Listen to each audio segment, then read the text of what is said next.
Buenos días. Nuestro trabajo a presentar durante el Simposio Internacional de Energías Renovables y Sustentabilidad 2020 tiene como título Celdas solares sensibilizadas con puntos cuánticos de sulfuro de bismuto con alta densidad de corriente por un método SILAR modificado con tratamiento térmico. Este trabajo fue realizado en el Instituto de Energías Renovables de la UNAM. Como primer autor es el doctor Christopher Rosiles Pérez y como autor correspondiente el doctor Antonio Esteban Jiménez González. Los aspectos más destacados del trabajo son los siguientes. En primer lugar, se obtuvieron celdas solares de puntos cuánticos de sulfuro de bismuto con altas densidades de corriente de 20 mA por centímetro cuadrado. Los puntos cuánticos de sulfuro no son tóxicos en comparación con otros compuestos de carbogenuros, en especial cadmio y plomo. La alta sensibilización de puntos cuánticos en sulfuro de bismuto en el óxido de titanio se logró gracias al uso de glicerol como agente acomplejante de los iones de bismuto. El porcentaje atómico de bismuto y de sulfuro incrementó en un 1140% y 1964% en la heterunión con el óxido de titanio, esto cuando se usa el glicerol como agente acomplejante. Un tratamiento térmico de los puntos cuánticos de sulfuro de bismuto incrementó la densidad de corriente de 16 a 21 mA por centímetro cuadrado. Este método modificado SILAR que hemos reportado en el trabajo puede ser usado en la fabricación de otros dispositivos optoelectrónicos basados en los puntos cuánticos no tóxicos de sulfuro de bismuto. Ahora bien, las celdas solares sensibilizadas con puntos cuánticos son celdas que pertenecen a las celdas de tercera generación y están conformadas por las siguientes capas. Un óxido conductor transparente, un semiconductor de tipo N, en nuestro caso óxido de titanio, un semiconductor absorbedor de fotones, en nuestro caso puntos cuánticos de sulfuro de bismuto, un electrolito líquido y un contraelectrodo. El funcionamiento de esta celda es el siguiente. Cuando los fotones atraviesan el conductor transparente, estos serán absorbidos por los puntos cuánticos que se encuentran en la interfaz entre el óxido de titanio. Aquí en los puntos cuánticos se van a generar lo que se llaman pares electrón hueco. En este caso, los electrones viajarán al semiconductor tipo N para luego pasar al óxido conductor hasta llegar al contraelectrodo, donde se une con los huecos que han viajado por el electrolito y luego al contraelectrodo. Este movimiento de cargas genera un diferencial de potencial y una corriente eléctrica que puede ser usada para generar trabajo o ser almacenada dentro de una batería. Este es el funcionamiento básico de la celda de puntos cuánticos. Ahora bien, uno de los métodos más usados para sensibilizar óxido de titanio mesoporoso por puntos cuánticos es el método SILAR, por sus siglas en inglés, el método de absorción y reacción de capas iónicas sucesivas. Este método consiste en sumergir y extraer un sustrato dentro de soluciones seriadas para que se sintetice el producto deseado en la superficie del sustrato. La primera solución contiene el precursor A en forma iónica, en nuestro caso, iones de bismuto, seguido de una solución de enjuague que tiene como función remover el exceso de iones no absorbidos en la superficie del sustrato. La tercera solución contiene el precursor B en forma iónica, en nuestro caso el sulfuro. En este paso, el ion A reacciona con el ion B y forma el compuesto AB. En nuestro caso sería el sulfuro de bismuto. La última solución es un enjuague para remover exceso de iones de B. A toda esta serie se le llama un ciclo SILAR y se puede realizar una n cantidad de veces de ciclo SILAR para incrementar la cantidad de producto generado en la superficie del sustrato. Típicamente el proceso SILAR es realizado en soluciones acuosas o alcohólicas. Para el caso del bismuto, los precursores tienen muy baja solubilidad en este tipo de soluciones. Creemos que debido a esto existen pocos reportes de sensibilización de sustratos por el método SILAR con compuestos de bismuto, por lo que en nuestro trabajo agregamos glicerol a la solución que contiene el ion de bismuto para incrementar su solubilidad. Ahora bien, vamos a mostrar las imágenes frontales de los sustratos con diferentes condiciones de sensibilización. La imagen A es una película de óxido de titanio sin sensibilizar. La imagen B y C son películas de óxido de titanio sensibilizadas por el método Szilard, donde B ha sido usada sin usar glicerol y C ha sido sensibilizado usando glicerol.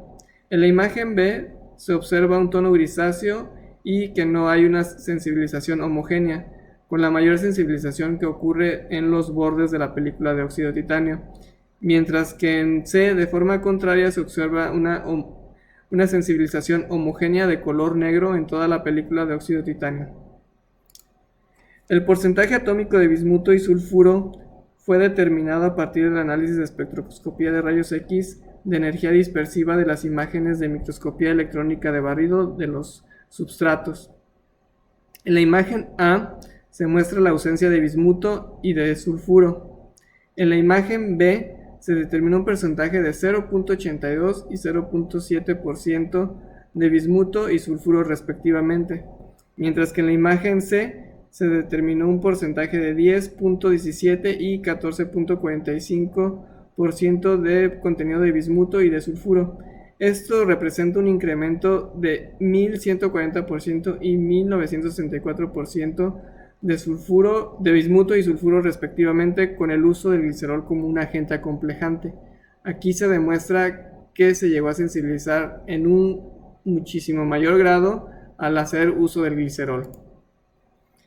De igual modo, se muestran los porcentajes atómicos de titanio, oxígeno, estaño, bismuto y sulfuro con el análisis de espectroscopía de rayos X de energía dispersiva para las imágenes EM del corte transversal de la celda. En la imagen A se observa la doble capa de óxido de titanio conformada por una capa mesoporosa, donde la mayor parte del punto cuántico va a ser absorbido, y una capa reflectiva, la cual tiene como función reflejar los fotones que no fueron absorbidos en un primer trayecto. En esta imagen no se observa contenido de bismuto ni de sulfuro. En las imágenes B y C observamos las películas de óxido de titanio que han sido sensibilizadas por el método Szilard sin uso de glicerol y con uso de glicerol.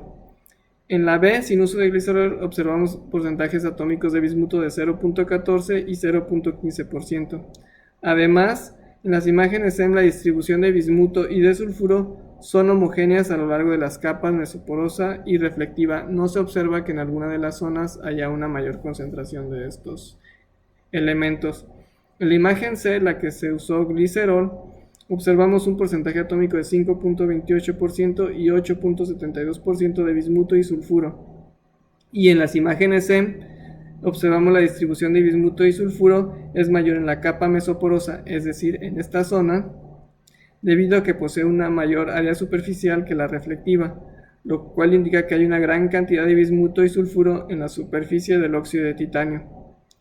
De igual modo, se realizó la caracterización de rayos X de las distintas capas del fotoelectrodo, donde el difractograma A de línea roja corresponde al sustrato con óxido de estaño dopado con flúor, es decir, FTO, y se observan los picos característicos del óxido de estaño en estas posiciones. El difractograma B es el sustrato de FTO y la capa mesoporosa de óxido de titanio. Los picos que se observan coinciden con los picos característicos del óxido de titanio en fase anatasa. Aquí se muestran estos picos. El difractograma C es el sustrato de FTO con óxido de titanio mesoporoso y los puntos cuánticos de sulfuro de bismuto que han sido depositados por el método Szilard modificado con glicerol.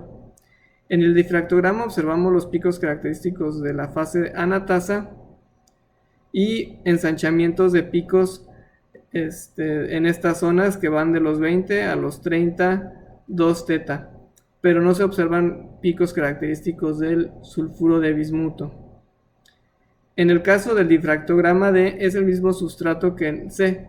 Sin embargo, a este sustrato se le realizó un tratamiento térmico de 200 grados a 1 hora en presencia de aire. En este difractograma ya comenzamos a observar los picos característicos del sulfuro de bismuto en fase ortorrómbica, que se muestran con estos triángulos azules, por lo cual el tratamiento térmico ha incrementado la cristalinidad del sulfuro de bismuto. Por último, mostramos las curvas JB de las celdas fabricadas a la condición de un sol. La curva negra es la mejor celda de puntos cuánticos sensibilizadas con el método Szilard sin glicerol. En este caso, la densidad de corriente de cortocircuito fue de 0.71 mA por centímetro cuadrado, con un voltaje de cortocircuito de 204 milivolts. Ahora, la curva JB de color rojo es la mejor celda de puntos cuánticos sensibilizada con el método Szilard, y en esta se usó glicerol, con una densidad de corriente de cortocircuito de 15.98 mA por centímetro cuadrado y un voltaje de cortocircuito de 197 milivolts. El incremento de la corriente de cortocircuito es de 2150% respecto a la de sin uso de glicerol. Este enorme incremento de la densidad de corriente es explicado debido a la mayor cantidad de sulfuro de bismuto en la heterunión con óxido de titanio. Por último, la curva JB en azul es la mejor celda sensibilizada con puntos cuánticos de sulfuro de bismuto con glicerol y el tratamiento térmico. La densidad de corriente de cortocircuito es de 21.37 mA por centímetro cuadrado y un voltaje de cortocircuito de 207 milivolts. Este incremento en la densidad de corriente se puede explicar debido a que se logró una mejor estructura en los niveles de energía de los puntos cuánticos, una mejor conexión eléctrica entre los puntos cuánticos y las partículas de óxido de titanio y un mejor acoplamiento entre los estados cuánticos iniciales y finales para la fotogeneración de los pares de electrones y huecos, lo que conduce a una mayor eficiencia de conversión. Estos resultados de este trabajo fueron publicados en la revista Materials Today Energy el 24 de mayo de 2021. Si ustedes desean conocer más del trabajo, los invitamos a acercarse al artículo para encontrar más detalles del mismo. Les agradecemos mucho su atención. Gracias.